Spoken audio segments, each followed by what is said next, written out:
पैशाच्या आधारावर मत घेणे, सत्तेतून पैसा, पैशातून सत्ता, या गोष्टीवर माझा कदापिही विश्वास नाही.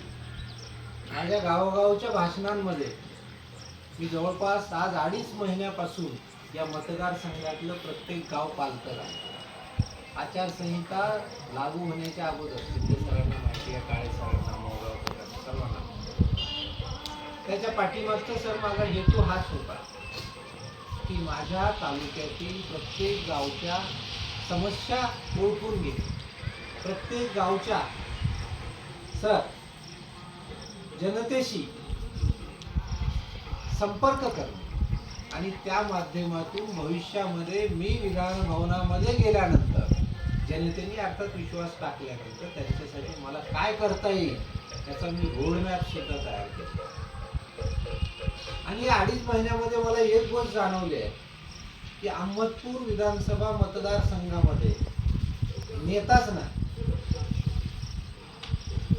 फक्त भांडवलशाह आहेत जे पैसा फेकून तमाशा देखून निवडणुकीच्या काळात करतात, मतदारासहित तुमच्या आमच्या सहित सर्वांना विकत घेतात आणि विधान भवनात प्रवेश करतात.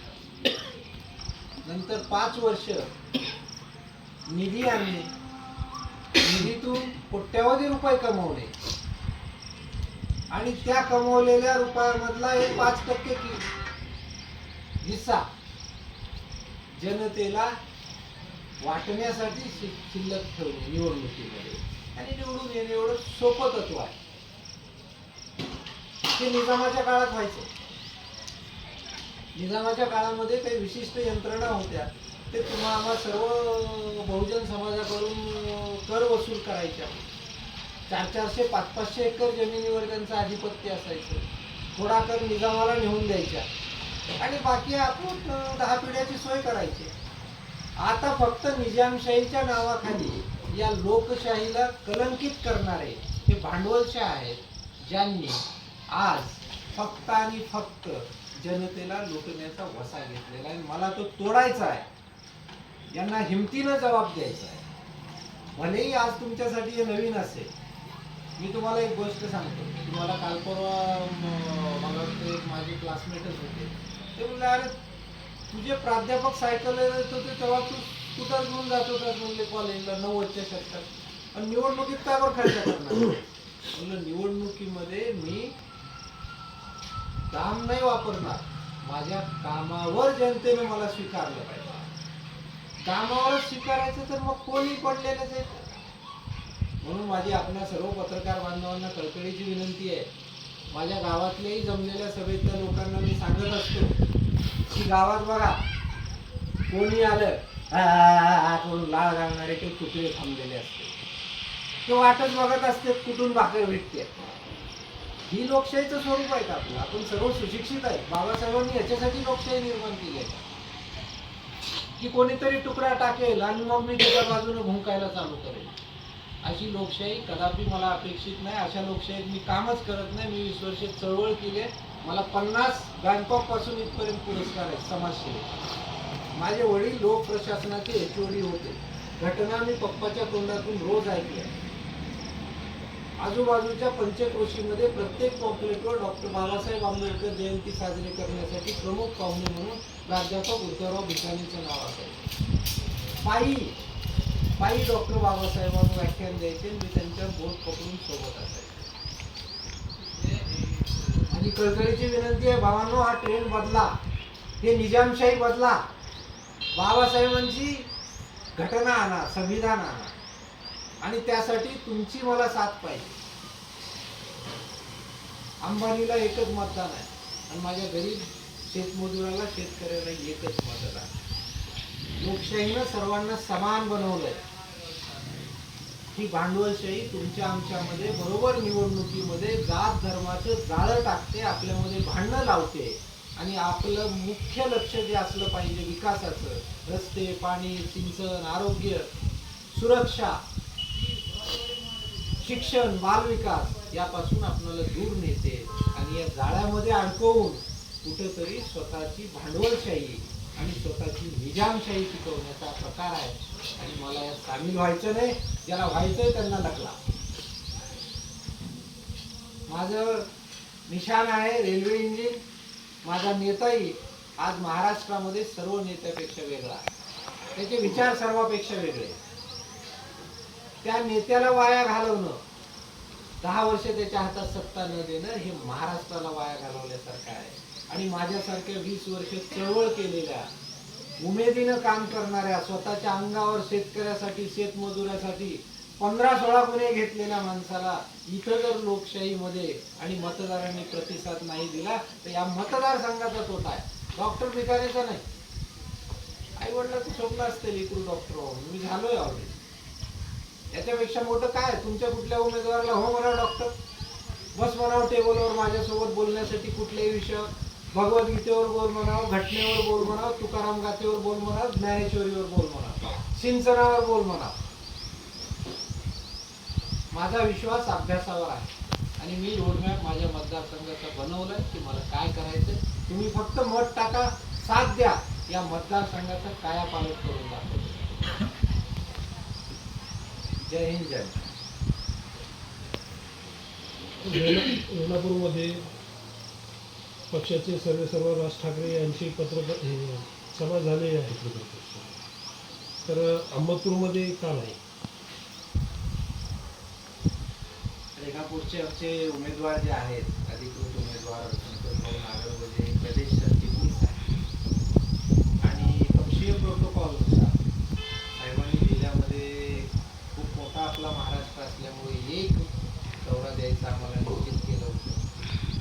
प्रोटोकॉलनुसार पक्षाचे प्रमुख पदाधिकारी आहेत आणि रेणापूरला लागून किनगावचा आपला पट्टा आहे, तिकडे औसाही आहे. मग औषधी आणि आपल्या अहमदपूरचे काही अशा प्रकारे त्यांनी ते सेंटर सांगितलं. पण माझी इच्छा आहे साहेबांना आणण्याची आणि मी शेवटपर्यंत प्रयत्न करणार. सर, इच्छुक उमेदवारापैकी तुमच्याकडे काय विशेष आहे मतदारांसाठी तुम्हाला निवडून द्यावं? Definitely vision.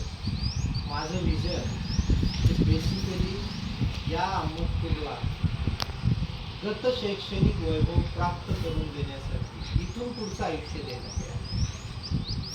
या अहमदपूरला नावाचं सिंचन करण्यापेक्षा, निधी लाटण्यासाठी नारळ फोडण्यापेक्षा खऱ्या अर्थानं शेतकऱ्याच्या शेतापर्यंत पाणी पोहोचवण्याचं आहे.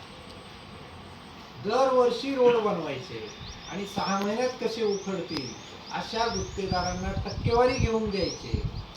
त्याच्यापेक्षा या मतदारसंघातील प्रत्येक गावचा रस्ता हा त्या गावच्या नागरिकांना, महिलांना, बालकांना कुठलाही त्रास न देता त्यांचे जीवनमान गतिमान करण्यासाठी कामाला येईल असे रस्ते द्यायचे.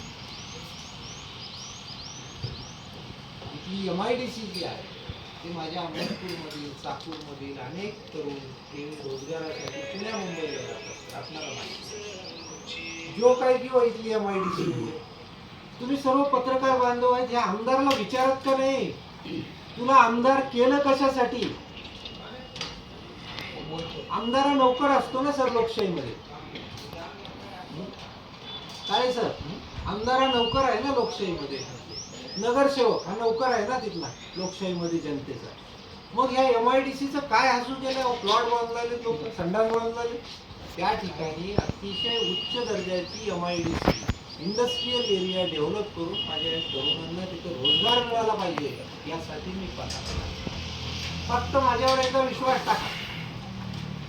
शिक्षकाचा लेकरू आहे, लहानपणापासून वर्गात पहिला नंबर आलेला, असं गैराट नाही कुठं तर माल मारला बसला म्हणून माळेचं देखावा करत नाही, पण सांप्रदायिक माणूस आहे, चांगल्या मार्गावर चालणारा माणूस. विश्वास तर टाका.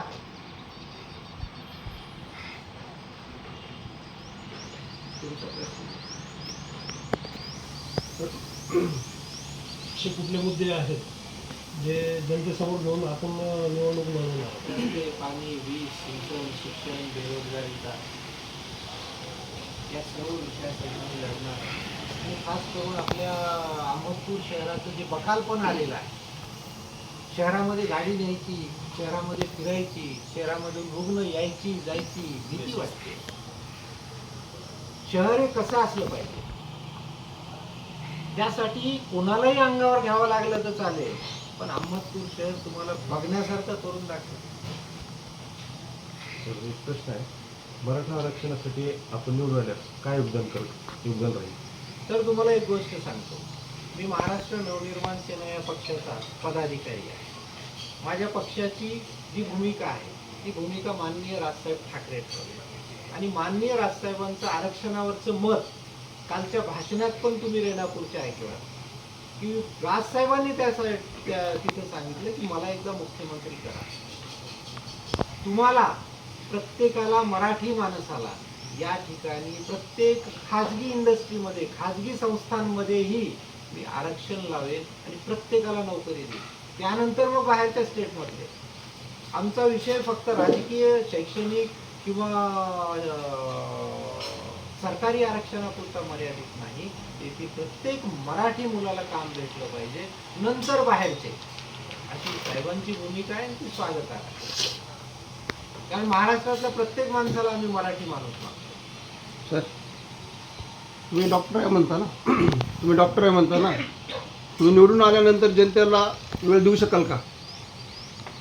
आता एक गोष्ट सांगतो, खरं म्हणजे गुंडरेचं स्वागतच केलं पाहिजे की मी डॉक्टर आहे हे मी म्हणत नाही, तर आमची संघटना म्हणते. मला 93ला पदवी प्राप्त झालेली आहे, त्यामुळे मी म्हणायची गरज नाही, मी डॉक्टर आहेच. आता दुसरी गोष्ट तुमची अशी आहे की मी वेळ देऊ शकेल. मी तुम्हाला मगाशीच सांगितलं की माझ्यावर आत्तापर्यंत 14 गुन्हे दाखल आहेत. ठीक आहे, ते नंतर राजकीय काळामध्ये ते कमी होत गेले, आम्ही वाऱ्या केल्या. ते 20 वर्षाचा प्रवास आहे. शेतकऱ्यांसाठी खास करून कायम रस्त्यावर उतरणारा, कायम लढणारा, तुम्ही कायम मीडियामध्ये माझ्या बातम्या वाचलेल्या असतील. माझं पॅशन हे समाजकारण आहे. माझा पेशा हा वैद्यकीय आहे, कारण मी ते शिकलो. परंतु जिल्हाध्यक्ष झाल्यापासून मला वैद्यकीय पेशा करण्यासाठी खूप कमी काळ लागला. तर मला त्याचं वाईट वाटतं. मी तुमच्यासाठी पूर्ण वेळ आला तेव्हा. सर, मनोज रांगे पाटील यांची जी भूमिका सध्या आहे निवडणूक न लढण्याची, त्याच्यात तुमचं काम आहे? त्यांची भूमिका आहे, who I am to talk about that? That is his personal matter. He is great leader of our Maharashtra. I think in the century nobody is that much popular as he is. That is his opinion. I can't interfere. हे तुम्ही त्यांच्या निर्णयामध्ये interfere करणार नाही, मान्य आहे गोष्ट. पण त्यांच्या आरक्षणाच्या आंदोलनाच्या नंतर प्रति आंदोलन म्हणता येईल किंवा मग आपलं आरक्षण बचावण्यासाठी म्हणता येईल, प्राध्यापक लक्ष्मण हाके यांनी आंदोलनाला सुरुवात केली आहे. आणि मग त्यानंतर महाराष्ट्रभरामध्ये मराठा आणि ओबीसी एकंदरीत वाद सुरू झाला. हा वाद सुरू त्याचे पडसाद निवड